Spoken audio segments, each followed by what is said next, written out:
শুভ দুপুর বন্ধুরা। দেখো আমার দুপুরের মেনুতে রান্না হইতেছে। এটা হলো আলুর দম করতেছি আমি মটর টমেটো দিয়ে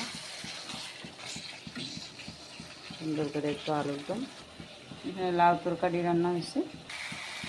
আমার আলুর দমটা হয়েই গেছে মোটামুটি। আমি জল দিয়ে দিই, জলটা দিয়ে একটু সিদ্ধ করে নামায় ফেলাম। আলুটারও তো আগেই সিদ্ধ করে নিছি, মটরটাও আমি আগে সিদ্ধ করছি। লবণ দিয়ে একটু সিদ্ধ করে নিচ্ছি আলু আর মটরটা। তাহলে মটর না ভাল লাগে না, একটু সিদ্ধ করে না নিলে মাখা মাখা করে নামায় ফেলাম। তারপরে আর এখানে আছে আলু সিদ্ধ, আলুর দমের লেগে করছিলাম না, এটার থেকে আলু সিদ্ধ, ধনিয়া পাতা, পেঁয়াজ, কাঁচা লঙ্কা, তেল লবণ দিছি, একটু মাখা করে নিব আলু সিদ্ধটা।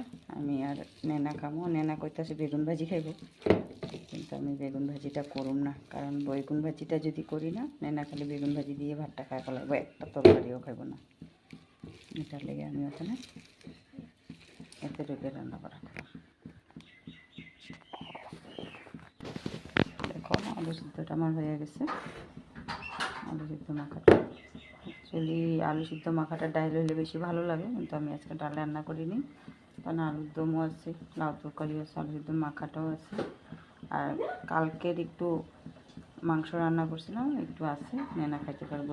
এটা লেগে আমি আর ডাল রান্নার গুরুত্বটা দিইনি, কারণ হয়ে যাবো। ওখানে কেউ নাই, আমনও নাই ঘরে, আমন তো গেল গা আজকে। এটা লেগে এতটুকু আমার আজকে রান্নাঘরটা, বেশি কিছু করবো না। আমি ধনিয়া বাটা দিয়ে দিই আলু দমটাতে, ধনিয়া বাটা দিয়ে একটু গরম মশলা দিয়ে নামায় ফেলাম। কাশ্মীরি মির্চি পাউডার দিচ্ছি, কালারটা একটু বেশি হয়েছে। আর আলুর দমটা একটু পাতলাই নামাবো আজকে, বেশি ঘন করুন না। তো বন্ধুরা আমার রান্না করা কমপ্লিট।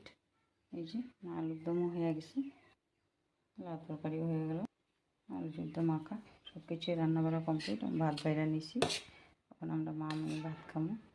ভাতটা বাড়তাছি ঠিকই, মনটা বহুত বেশি খারাপ লাগতেছে, কারণ কালকে এক লগে বইয়া পোলাটের লগে ভাত খাইছিলাম। আজকে ট্রেনে আছে, আমরা ঘরে বইয়া ভাত খাইতেছি। আজকে ভাত খাইতে খেতে আর কি যেন কয়টা বাজে গিয়া পাইব গুয়াহাটিতে, 3টার সময়। খাইতে সময় পাই কি না এটাও জানি না অবশ্য, দেখি কি হয়। তো বন্ধুরা আমার ভিডিওটা এতটুকু, তোমরা ভালো লাগলে লাইক কমেন্ট শেয়ার করবো ভিডিওটা। Bye bye.